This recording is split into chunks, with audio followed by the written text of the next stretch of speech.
ایک بادشاہ تھا جس نے قسم کھا لی تھی کہ اگر پھر بیٹی پیدا ہوئی تو وہ زندہ نہیں بچے گی، لیکن قدرت نے اسی بیٹی کو پورے ملک کی تقدیر بنا دیا۔ سوال یہ ہے، کیا ایک ننھی شہزادی تخت کا مقدر بدل سکتی ہے؟ ایک بادشاہ تھا جس کی 6 بیٹیاں تھیں اور کوئی بیٹا نہیں تھا۔ جب ملکہ نے خوشخبری سنائی کہ وہ ایک بار پھر ماں بننے والی ہے تو بادشاہ نے سختی سے کہا، اگر یہ بچہ بھی بیٹی ہوئی تو میں اسے زندہ نہیں چھوڑوں گا۔ کیا یہ انصاف تھا؟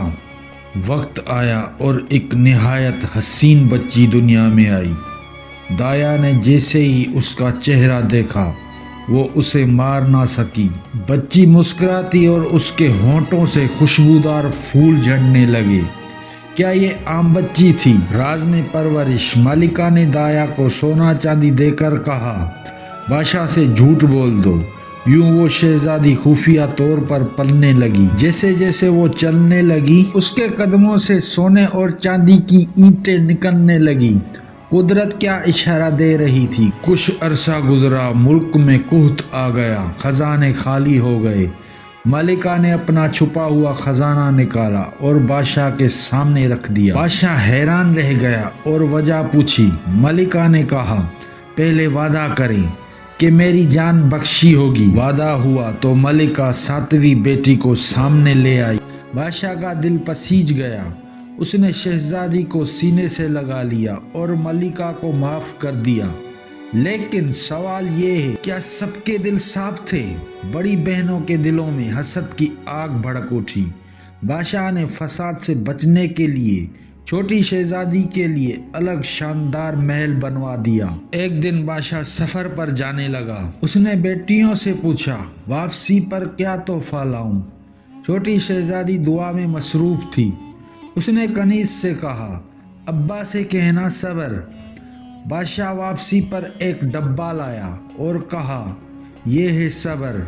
شہزادی نے ڈبہ رکھ دیا۔ ایک دن گرمی میں ڈبہ کھولا تو اندر ایک خوبصورت پنکھا تھا۔ جیسے ہی پنکھا ہلایا ایک نہایت حسین شہزادہ ظاہر ہوا۔ اس نے کہا، جب پنکھا ہلاؤ گی میں حاضر ہو جاؤں گا۔ یوں دونوں ایک دوسرے سے محبت کرنے لگے۔ بڑی بہنوں نے نرمی کا ڈھونگ رچایا۔ انہوں نے شیشوں سے بھرا بستر تیار کیا۔ شہزادہ لیٹا تو شیشے اس کے جسم میں چبھ گئے، خون بہنے لگا۔ شہزادی گھبرا گئی اور پنکھا ہلا کر شہزادے کو واپس بھیج دیا، لیکن وہ دوبارہ نہ آیا۔ شہزادی نے مردوں کے کپڑے پہنے اور سفر پر نکل پڑی۔ جنگلوں میں بھٹکتی رہی۔ ایک دن اس نے طوطے اور مینا کی بات سنی۔ اس کا علاج نیلی آنکھوں والے دیو بیکل کبوتر کی یخنی ہے۔ شہزادی نے کبوتر پکڑا اور یخنی تیار کی۔ جب شہزادے کو پلائی گئی تو معجزہ ہو گیا، زخم بھر گئے اور شہزادہ ٹھیک ہو گیا۔ دربار میں شہزادی نے نقاب ہٹایا۔ شہزادہ چونک گیا، یہ اس کی محبوبہ تھی۔ شادی ہوئی، 7 دن 7 رات جشن منایا گیا۔ بڑی بہنوں نے معافی مانگی۔ شہزادی نے سب کو معاف کر دیا۔ کہانی کا اختتام اور سبق: حسد انسان کو گرا دیتا ہے اور صبر اسے بلند کر دیتا ہے۔